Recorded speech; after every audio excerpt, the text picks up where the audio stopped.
We're all trying to work. We're trying to survive. Like many small business owners, Dave Salter worries about higher fuel costs. He also worries about his workforce and being forced to do something he hasn't had to do in 25 years. I hate to even think about that. We'll explain what that is in just a moment, but first, some background. California has the highest gas prices in the continental U.S. and the highest gas taxes in the nation. For every gallon of gasoline or diesel you purchase, the government collects between 71 and 74 cents in taxes. Some believe the expanding cap-and-trade program, also known as AB 32, will tack on an additional 15 to 70 cents on top of the highest gas tax base in the country. It's going to come right out of the pocketbook of people who can't afford it. Locally, Assemblyman Jim Patterson is an outspoken critic of what some are now calling the hidden gas tax. He recently held a press conference in Clovis on the cost of cap-and-trade here in the Valley. So, what is the hidden gas tax, and what does it mean for you? It means gas prices are going up, but by how much is up for debate. On the low end, you'll pay an additional $3 every time you fill up a 20-gallon tank. On the high end, you'll pay an additional $14 to fill up each time. That's on top of the taxes you're already paying. The bottom line, the state will collect tens of billions of dollars. It's going to hurt working people, it's going to hurt small business, it's going to hurt agriculture, transportation. Think about it. Every person, every industry, every business paying the state more for fuel. From our local citrus industry, it's a $2.5 million hit to our industry. To local trucking companies, the small trucking companies, this will actually put them in the street. It'll put them out of business. To small business owners. By the time they get done and said, it's probably going to hit my company for about $5,000 a month. Even the Clovis Unified School District could pay an additional $100,000 per year to keep its fleet of buses running. There's no new money for that to cover that cost. And keep in mind, every school district in the state will pay more for fuel, not just Clovis.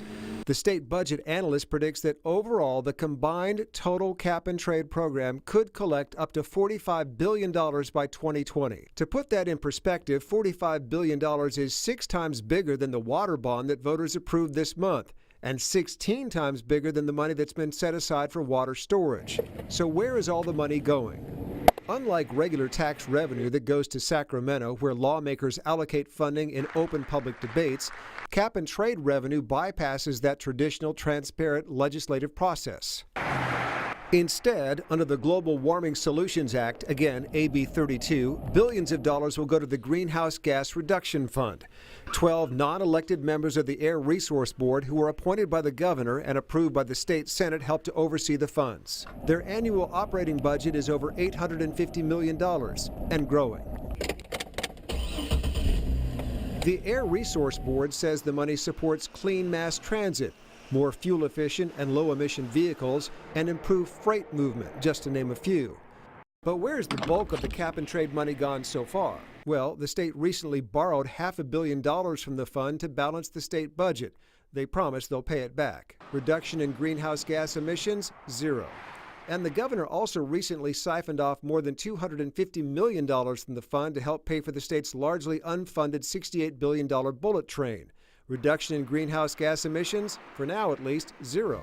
Some believe high-speed rail won't be completed until 2029, but they also believe that high-speed rail could cut greenhouse gas emissions by up to 4 metric tons by 2040. So where's the rest of the money? Dave Clegren with the Air Resource Board. Several hundred million of it will go to disadvantaged communities.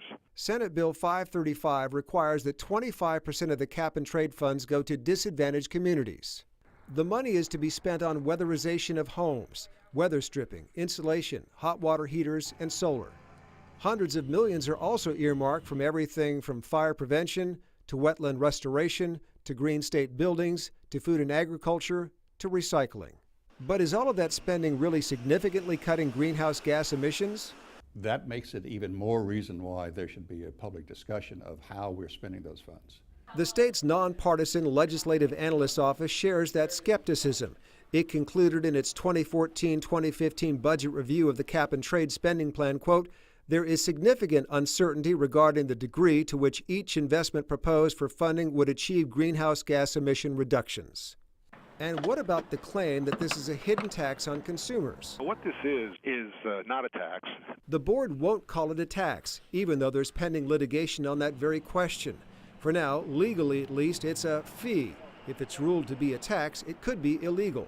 And for now, the board won't even concede that gas prices will go up next year. I can't tell you if the price is going to go up January 1st. I don't have any control of that. But Seth Kirstein with the Legislative Analyst's Office, who has a PhD in economics, admits that prices will likely increase 13 to 20 cents per gallon or more. Could exceed 50 cents per gallon potentially. It's not likely, but it's possible. Even Democratic State Senator Darrell Steinberg, a supporter of cap and trade, has predicted that gas prices could spike 40 cents a gallon. And the California Drivers Alliance, which received its seed money from the Western States Petroleum Association, predicts that prices could jump 76 cents a gallon. To which the Air Resource Board, ARB, says The price at the pump is something that ARB has no control over. So where does that leave you? Where does it leave businesses? Can't they just pass the extra fuel costs on to consumers? They always say pass that cost along, but here in the valley where we're at, people don't have money. You can only charge so much for a piece of fruit because the consumer has alternatives. Alternatives from outside the country. We in California will lose sales. Our schools lose too. Clovis Unified says higher fuel costs will mean fewer after-school tutors, fewer counselors for at-risk students, and fewer textbooks. This is going to be hyperinflationary. We're going to lose jobs.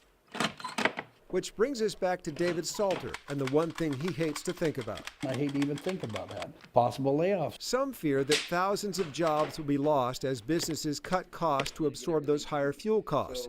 But ARB says a study from UC Berkeley claims that jobs will be created, not lost. So what's the alternative to cap and trade? Get rid of it, says Assemblymember Patterson. He points to Australia's failed carbon tax. They undid the law.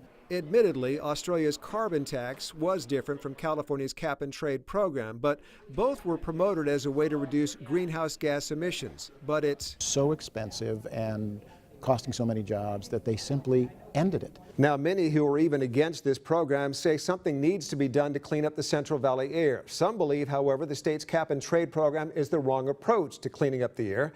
They also believe it will disproportionately hurt many of the poor, many of whom live right here in the Central Valley.